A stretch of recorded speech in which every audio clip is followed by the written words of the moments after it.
eu tô muito feliz de estar conversando com um advogado sem ter feito nada de errado. Pô, fico honrado então, Patrick. Né? Oh. Doutor Léo Navarro está na cheveteira. Prazer. Cheveteira que revistaram e não acharam nada.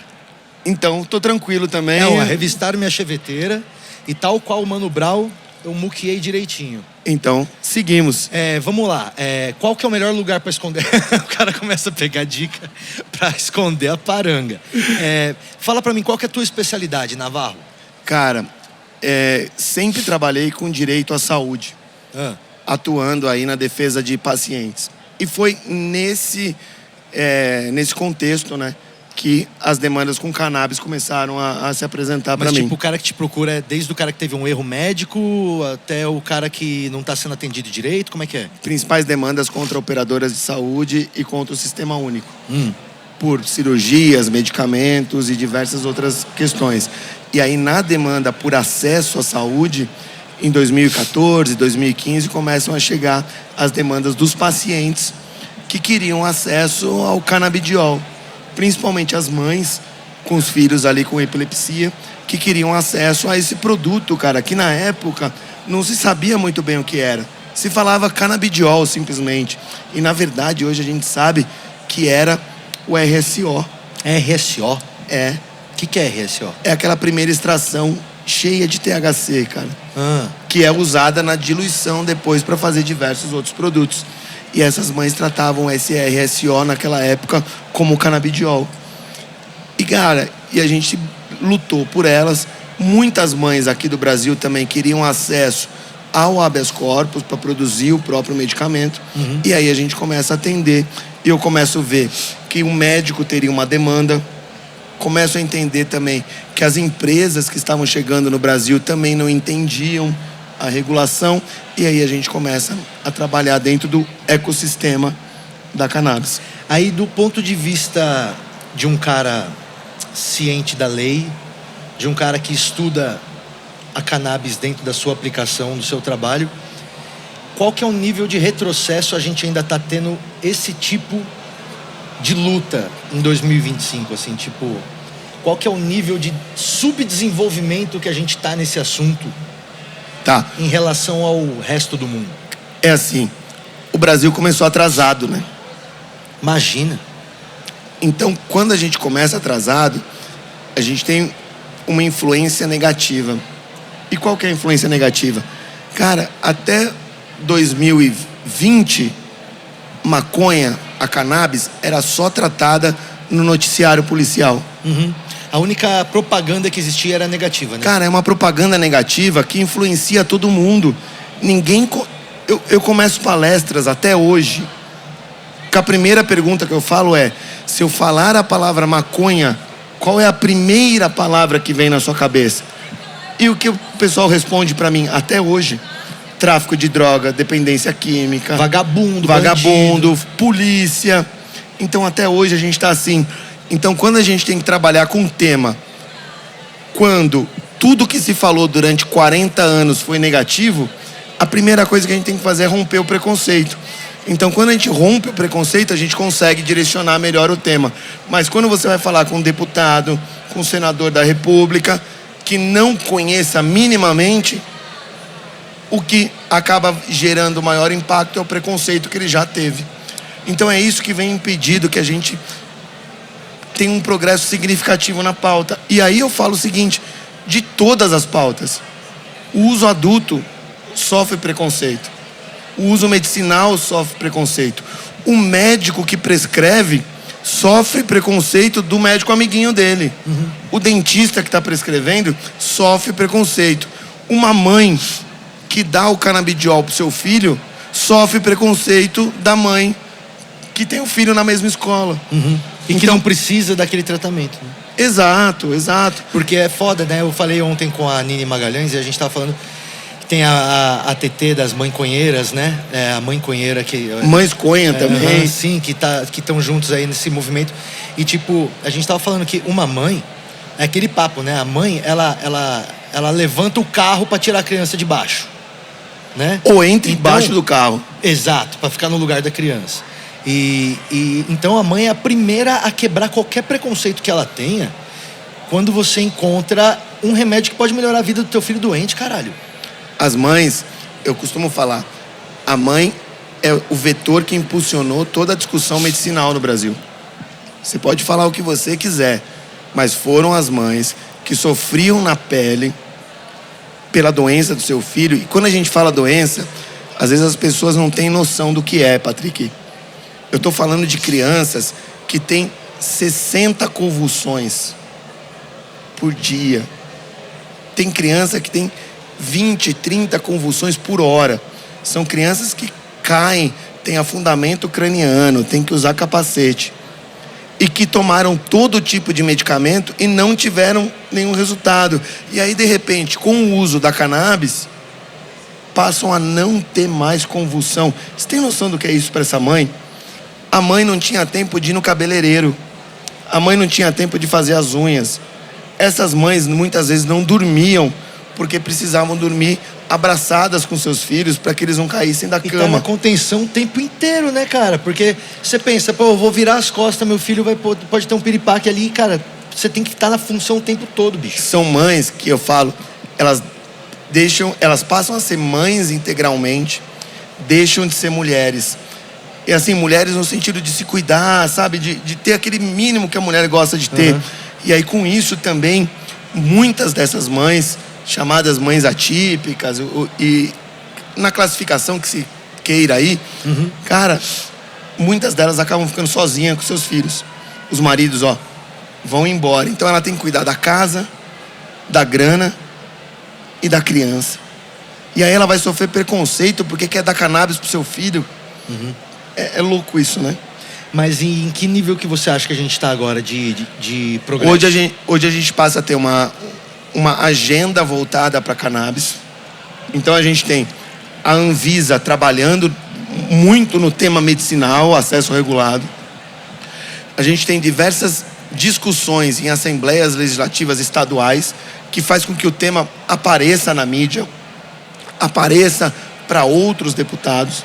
E a gente tem, por exemplo, hoje um projeto de lei da senadora Mara Gabrilli, que também é paciente, que utiliza produto de cannabis, que é um projeto de lei que tem como principal assunto criar o marco regulatório da cannabis medicinal e do cânhamo industrial.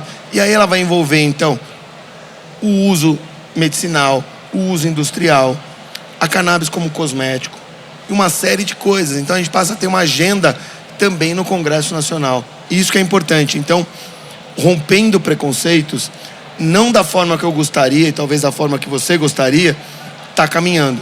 Está melhor do que há 5 anos atrás. Vamos colocar assim? Tá melhor, na pandemia. É. Porque se for pensar que 5 anos é agora. Agora, então eu costumo falar, se eu voltar 10 anos, já não é tão legal, mas de 5 anos para cá, a gente vê progressos significativos, até pelo número de acesso, seja pela via do habeas corpus, seja pela via regulada da Anvisa, seja por mães que estão importando produtos e por algumas ações de algumas assembleias legislativas, como a de São Paulo, que aprovou uma lei que viabiliza acesso para epilepsia. Então a gente é um cenário muito melhor do que 5 anos atrás. Eu estou voltando muito pouco para falar que está evoluindo. É, de certa forma, esperançoso, né? Otimista. Mas tem um negócio aí no meio, né? Que eu acho que deve dar uma certa indignação, né? Que é ainda existir, né? A gente ainda ter que estar lutando por uma pauta tão óbvia, né? Deve ser meio cansativo, né? Você se pegar tendo que falar o óbvio todos os dias, sabe? E é muito louco que muitas vezes eu vou para alguma palestra, ou eu vou para algum evento, sabe o que eu faço? Eu levo o produto, eu levo o medicamento para mostrar, cara, vocês estão causando esse impacto enorme, esse preconceito por causa disso aqui. Uma planta. Não, o medicamentozinho, cara. Já esse olhinho que tem já o óleo espalhado. pronto. Cara, vocês estão brigando por isso. Vocês estão causando preconceito por isso. Por um óleo que tem um conta-gota, que você vai pingar na gota de uma criança, de um senhor que está com Parkinson, que está com Alzheimer. Não é que a gente tirou essa informação né? A gente tá pesquisando essa parada há anos e tá comprovado, cara. Ó, a criança parou de tremer, bicho. Ninguém criou, né? Esse que é o lance. A parte medicinal, ela vem de uma evolução desde a década de 60, que eu falo, o Brasil entrou atrasado. Israel foi precursor disso, sendo que lá também a maconha, ela é ainda criminalizada. Mas toda a parte de ciência e desenvolvimento nunca foi impedida. Então, desde a década de 60, Israel caminhou na frente, tanto que as descobertas do THC, do CBD, do sistema endocannabinoide que cada um tem aqui dentro, Foi os caras que sacaram. veio de Israel. Então, o Brasil está lutando contra ciência. Isso que envergonha. É aí que eu acho que deve entrar o ódio, igual aquele, sabe, do filme Não Olhe Para Cima, aquele filme do DiCaprio? É aquela reação dos caras falando, gente, vocês não estão entendendo, olha que os dados estão aqui e ninguém quer ver aquele dado. As pessoas preferem ver o que é conveniente para elas. E hoje a gente tem dado aqui do Brasil. A Anvisa, por exemplo, a questão de importação, são mais de 500 mil pessoas que importaram produto de cannabis para fins medicinais. Aquela cannabis que está sendo vendida em farmácias e drogarias já passou do 1 milhão de pacientes. E os caras estão lutando contra o óbvio. Cara, vamos regular plantio? Vamos, mas é só sentar. A gente tem Ministério da Agricultura, que está aqui na feira. A gente tem Embrapa. A gente tem modelos internacionais aqui do lado. Quando eu falo aqui do lado, é Uruguai. Uruguai tem cultivo para uso adulto, tem cultivo para uso industrial e tem cultivo para uso medicinal. Por que eu tô brigando? Colômbia teve uma missão agora, recente, do Brasil, que foi para a Colômbia, para entender o que está acontecendo na Colômbia. Colômbia tem uma expertise enorme de plantio. E agora esse plantio está sendo o quê? Para uso adulto, para exportação de flor. Tem o plantio medicinal, tem o plantio industrial. Cara, é aqui do lado. É só transferir tecnologia, transferir expertise e aplicar. Para que tanto debate em torno de algo que, além de tudo, é um potencial econômico para um país que está em crise? Sim, exatamente, né? O imposto que isso está sendo perdido. Então a galera gosta tanto de imposto, né? O pessoal gosta tanto de botar imposto, a turma que está lá em cima decidindo. Cara, olha o tamanho da grana, o caminhão de dinheiro que a gente está perdendo de poder aplicar em saúde, em educação. E eu não falo só do imposto. Quando a gente cria uma cadeia produtiva inteira, a gente está falando de vagas de emprego diretos e indiretos. A gente está falando de vagas de emprego no agro. A gente está falando de vagas de emprego nas empresas que vão, por exemplo, trabalhar com o beneficiamento da flor. Mas você acha que falta o quê? Falta mais conhecimento ou falta boa vontade mesmo? Ou vai além disso tudo ainda? Não, você falou a palavra perfeita. Falta boa vontade política. Por quê? Sem nenhum ideologismo político, a cannabis nunca foi pauta nem de direita, nem de esquerda. Por quê? Todos esses governos passaram e nenhum colocou o dedo. Ninguém botou na pauta, né? Exato. Então, falta vontade política, articulação política, para tratar de um assunto que não representa risco para ninguém. É porque eu acho que a pergunta que era feita para os políticos até 15 anos, 20 anos atrás era: qual é a sua posição no combate às drogas? E hoje é: qual é a sua posição na legalização das drogas, né? Ou talvez, especialmente com relação a cannabis, qual a tua posição com relação a acesso à saúde? Né?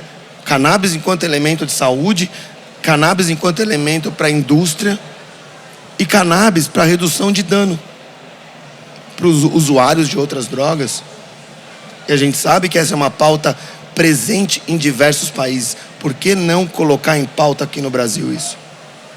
A cannabis nunca matou ninguém, diferente do álcool e de outras drogas. E aí é engraçado que o argumento pronto de quem é contra é: como assim a cannabis não matou ninguém e o tráfico de drogas? A pessoa não entende que é a proibição que mata essas pessoas. A proibição. E outra, nós não estamos falando só de maconha quando a gente está falando de tráfico e de crime. Exato, mas olha como existe sempre uma propaganda prontinha, né? Pronta, que engana ou que induz a erro. Aham. Essa é a gravidade do tema. Então, por exemplo, ontem, na palestra que eu tive aqui, a oportunidade de ser um mediador, eu falei, pessoal, aqui a gente vai falar sobre esta caixinha. Não vamos poluir essa caixinha, que era justamente sobre o trabalho da Anvisa. Uhum. A Anvisa não vai falar sobre o uso adulto. Ela não tem competência para isso. A Anvisa não vai falar sobre política de redução de danos pelo uso de drogas. Não. A Anvisa vai falar sobre acesso regulado de produto de cannabis. O papo aqui é esse. Uhum. Então, vamos focar aqui. Então, quando alguém vai falar, por exemplo, sobre o uso adulto, cara, foca nessa caixinha. E a gente consegue ir rompendo esse monte de preconceito que permeia a planta, cara. Uhum. E aí você vem num evento como esse, você tem aqui o debate do uso adulto, você tem o debate da indústria, você tem o debate medicinal, cada um na sua caixinha, um respeitando o outro. Por que não pode acontecer isso na Câmara dos Deputados, no Senado Federal? Que é onde a gente realmente precisa intervir. Uhum. Cara, se vem um debate ético, se vem um debate com conteúdo de cima, a gente não estaria passando por o que a gente passa hoje, para uma mãe me ligar e falar, mas eu posso dar isso pro meu filho mesmo? Um médico me liga e fala, mas eu posso prescrever mesmo? E uma empresa que quer vir pro Brasil, mas eu posso mesmo investir no Brasil? Uhum. Olha o nível de loucura, cara. Uhum. Enquanto isso, um monte de gente precisando de uma parada que literalmente dá em árvore. Literalmente dá no pé, né, cara? É. E dá de uma forma muito ampla, né, cara? É uma planta que pode ser cultivada em qualquer lugar, desde que você faça a devida adaptação dela. Uhum. Você pode tratar essa planta indoor, outdoor. Você pode ter sistemas de cultivo totalmente limpos. E o pessoal desprezando o debate. Uhum. Só da gente estar aqui já é um passinho, né? Por isso que eu te falei, dos últimos 5 anos, terceira Expo Cannabis no Brasil. Uhum. Só acontecia no Uruguai. E agora cada vez maior, né? A gente tem outros eventos que estão acontecendo ano a ano, com agenda fixa. Então, acho que isso prova que é uma pauta que precisa ser observada. Maneiro. Obrigado pelo Patrick, seu papo aqui. Pelo seu muito tempo. legal conhecer o seu Chevette. Maneiro, velho. Como eu disse, revistaram, não acharam nada. Até já. Um abraço.